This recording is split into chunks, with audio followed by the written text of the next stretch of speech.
All right, so moving on to the next demo, I have one more interesting liquid nitrogen demo I would like to do for you. This one is not always done with liquid nitrogen, so you might find it very interesting if you've seen it before. So, this is called a flask form ice bomb. Okay? It is a big piece of metal, about 1/4 inch thick of cast iron. It is right now filled with cold water. It has a cap, and I'm going to place the cap on here.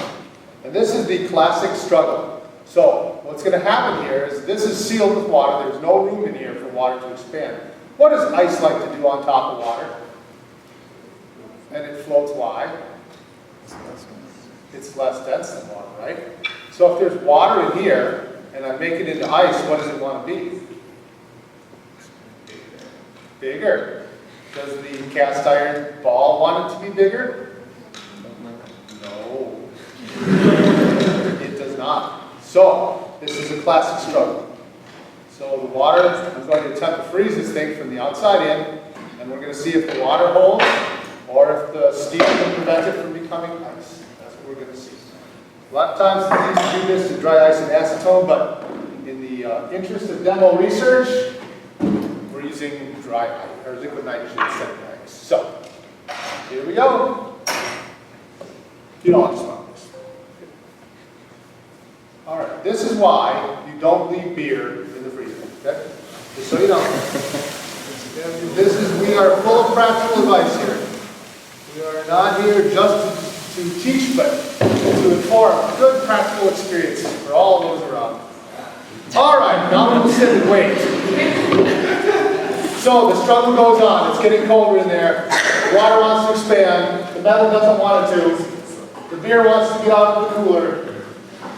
Your milk in the freezer is trying to get out. What's going to happen? The suspense is killing me.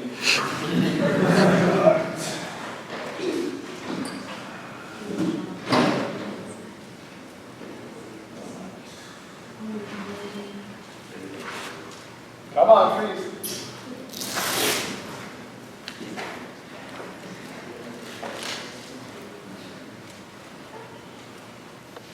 This is one of those I'm not going to go check it. I'll just wait and see what happens.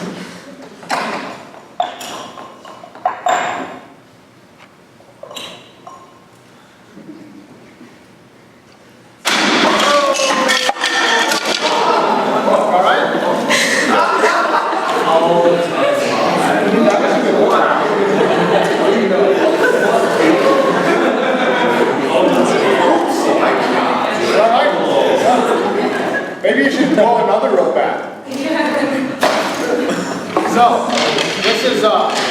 this is why you don't put beer in the freezer. This is why.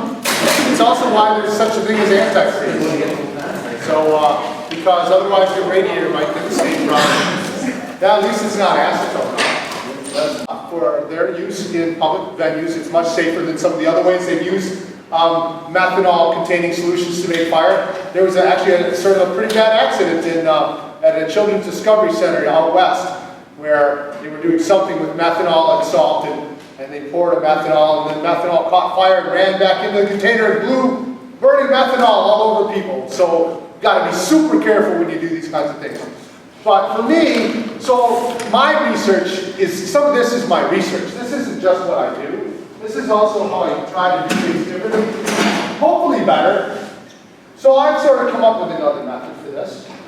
So I use these aspirator bottles instead of a spray bottle. So these actually, you can pump these up with regular air and then make a very fine mix. Wonderful. But, you know, if you do something like this, you don't want to just do it halfway. I mean, what is the point of just spraying it into here when I can spray it into here?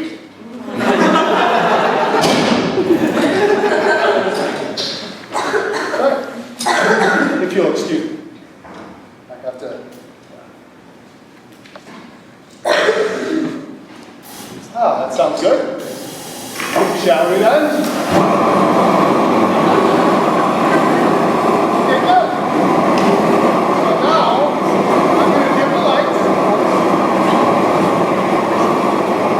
Let's try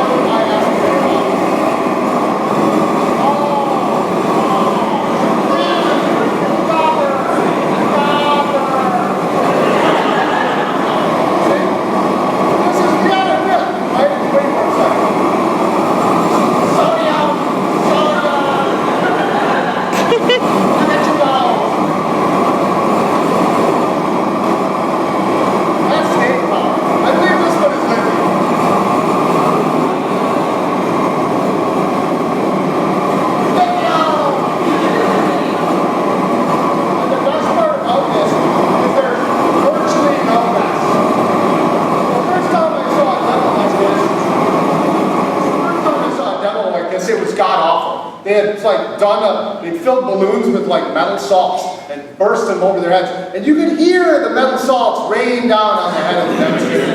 And I thought, there's got to be a better way. So this is my version of research, so I just wanted to share it with you. I'm going to take some hydrogen gas, I'm going to put it in this, you see that Pringles can there, this Hills Brothers can here? Okay, I need a lighter. Okay, this is a stoichiometry demo. So, little stoichiometry.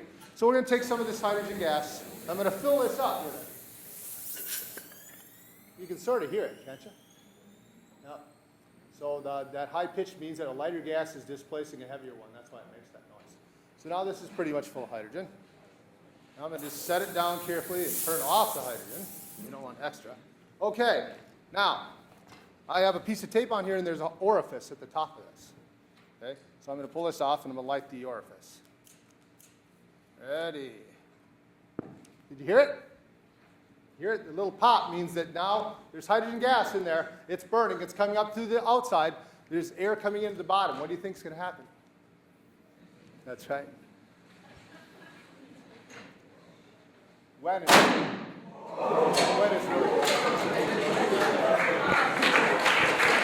Okay. So what's going on with this one is when I put the hole in the top, the hydrogen starts to burn. And as it does, it goes up. And then there's now a vacuum in here, right? There's little holes in the bottom of the lid that was on here. The air is drawn in. When the right stoichiometry of oxygen and hydrogen gets in this can, it blows up. Because it starts to react so fast that the flame actually runs down inside, and then we get this chemistry, which is really cool.